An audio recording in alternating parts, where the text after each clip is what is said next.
da Maria Valentina, de 8 anos, foi resolvido pelos peritos da região de São Paulo por um método de identificação por impressão digital. Depois de 15 dias, os peritos encontraram o culpado após suas digitais serem encontradas na arma utilizada pelo assassino, enterrada junto com as roupas da criança em um sítio a poucos quilômetros da cena do crime. Nossa equipe conseguiu entrar em contato com a dupla de peritos que desvendaram o caso, nos possibilitando uma entrevista exclusiva com eles. Nosso repórter Mirim Bruno teve contato exclusivo para a gravação dessa entrevista. Segue daí, Bruno. Bom dia, Giovana. Bom dia, João. Estamos aqui no laboratório da Polícia Científica, junto com as peritas Isabela e Fernanda. Já estamos todos devidamente uniformizados, com os jalecos e as luvas. E a gente está aqui para mostrar um pouco de como foi o processo da análise do culpado da Maria Valentina, menina de 8 anos que foi brutalmente assassinada. E elas vão falar um pouquinho de como foi esse processo da impressão digital e como elas fizeram para descobrir o culpado.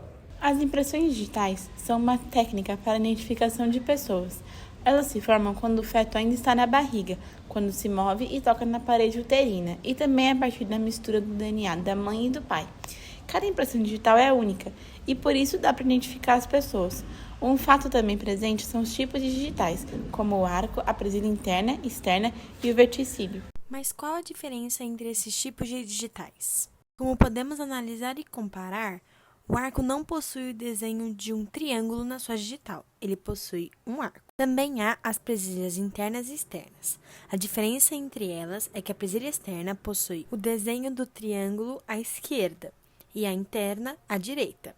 Já o verticílio possui o desenho dos dois triângulos no lado direito e esquerdo do dedo. Quais são esses métodos para a identificação das digitais?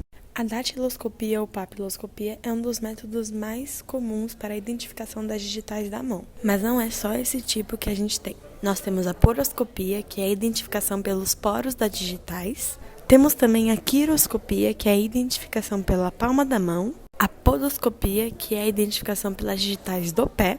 E entre muitos outros tipos conhecidos.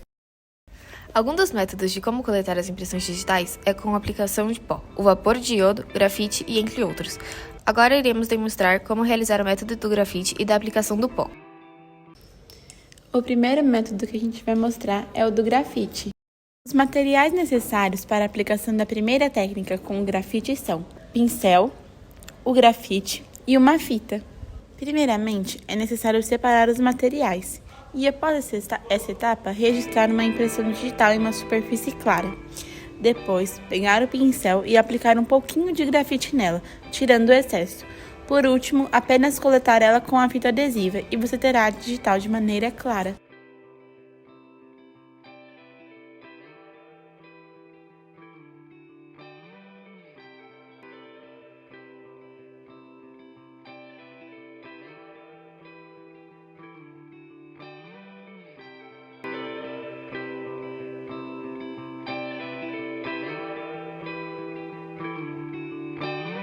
Os materiais necessários para a segunda técnica do pó branco são impressões digitais, antraceno, pincel e luz ultravioleta.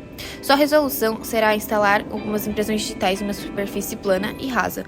Logo depois tem que pegar um pincel que contenha antraceno e aplicar ele nessa superfície, e depois tirar o excesso. E com a luz ultravioleta e as luzes do laboratório apagadas, as impressões digitais serão reveladas na superfície, e aí apenas observe o resultado.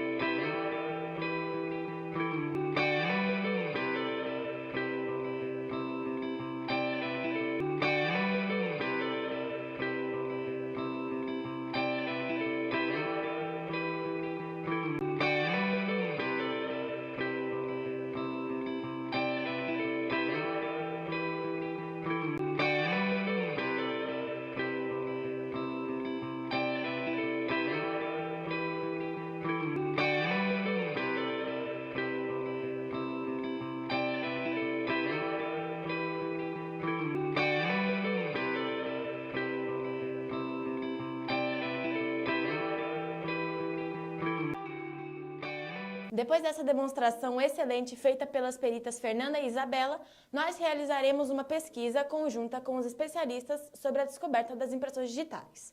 Mas antes, nós queríamos falar um pouco mais sobre o caso de Maria Valentina. A menina foi dada como desaparecida no começo do mês de maio. Seus pais a levaram para a escola. Quando sua mãe foi para a escola buscá-la, ela não estava lá. E nas câmeras era possível ver apenas um homem a puxando para o carro. Ontem de manhã, infelizmente, encontraram o corpo da criança e nas proximidades as armas e as roupas onde estavam as digitais foram encontradas hoje.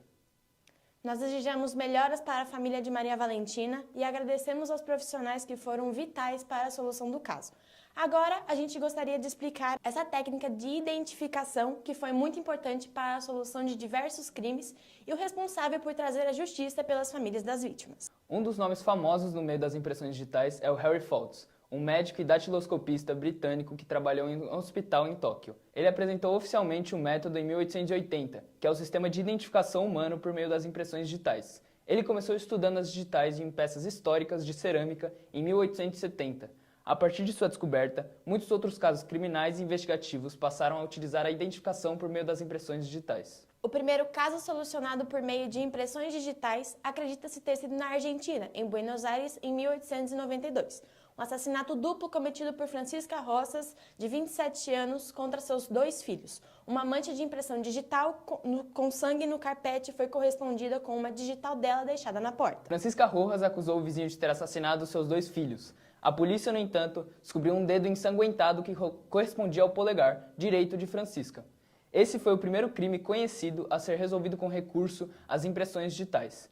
Mas onde são armazenados os dados das impressões digitais dos cidadãos? A Comissão de Segurança Pública da Câmara dos Deputados aprovou o projeto de lei que facilita o acesso ao Banco Nacional Multibiométrico e de Impressões Digitais, criado para ajudar a identificar pessoas que tenham cometido crimes. Essa proposta desburocratiza e agiliza o acesso das autoridades ao Banco Nacional Multibiométrico e de Impressões Digitais, que armazena registros biométricos diversos e, quando possível, de íris, face e voz. Esses dados, de caráter sigiloso, são colhidos em investigações criminais ou por ocasião da identificação criminal, imprimindo maior eficiência nos procedimentos de natureza criminal, afirmou. Não foi a técnica utilizada, descoberta e utilizada por investigadores. Também foi descoberto o luminol, tal como o método feito a partir da análise do sangue. Espero que tenham gostado e obrigado pela atenção.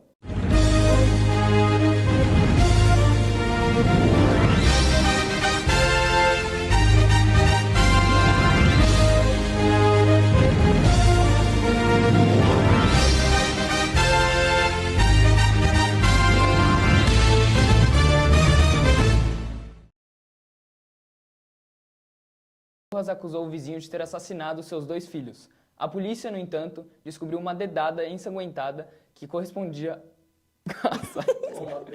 É uma dedada? Que merda é essa? Que merda é essa?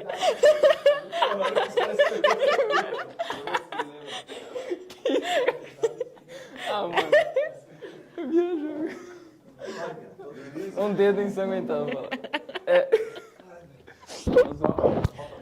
De identificação. Aê, volta. Apresentador 1 aí. Dizer areia. Nossa Senhora. De novo, Natan. Ah, que inferno. Um médico e Vai de novo, vai de novo. Datiloscopista. Datiloscopista. Projeto de lei. Projeto de lei, tá. Volta. Volta. Desde o início. Pode falar do médico? Não, já comecei todo, do início. Tá no começo da frase. Então volta. Aí. Um dos nomes famosos no meio das impressões digitais é o Harry Foltz, um médico e datiloscopista britânico que trabalhou em um hospital em Tóquio. Ele apresentou oficialmente o método... Nossa, é muito difícil falar datiloscopia. Você tinha falado. Mas tem que falar de novo. Eu vi lá outra vez. Ele apresentou oficialmente. Que saco! Para de rir, Thiago. É muito bom. Do início? Não, pode ser a partir do um assassinato. Depois vocês vão soltar a imagem cortando. Boa sorte, não divirta-se.